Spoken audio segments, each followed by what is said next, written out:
Labas vakaras, čia Lietuvos sprendimas ir netrukus sužinosime, kas taps prezidentu. Galima sakyti, jau iš tikrųjų žinome. Taip, labas vakaras, rezultatai jau pradėti skaičiuoti ir kol kas jie yra gauti iš beveik 1300 apylinkių ir jos matome dabar ekranuose. Taip, priminkime, kad iš viso yra 1895 apylinkės. Taip, didžiųjų miestų dar nėra ir prezidentas, štai rezultatai ką tik pasikeitė, 80 ir 1/10 ir Ingrida Šimonytė 19 ir 90. Mes galime parodyti žemėlapį, oranžinė spalva žemėlapyje Vyriausiosios rinkimų komisijos yra žymimas Gitanas Nausėda, o mėlyna spalva yra žymima Ingrida Šimonytė ir kaip matome, visas žemėlapis iš tų apylinkių, iš kiek jau yra atėjusių balsų, jisai tiesiog oranžėja.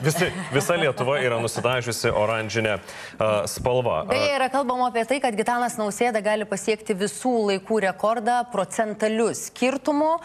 Didžiausias iki šiol skirtumas buvo Dalios Grybauskaitės ir Butkevičiaus kovoje pirmosios kadencijos kovoje. Dalia Grybauskaitė surinko 68% balsų, o jos konkurentas Butkevičius kiek daugiau nei 11% balsų.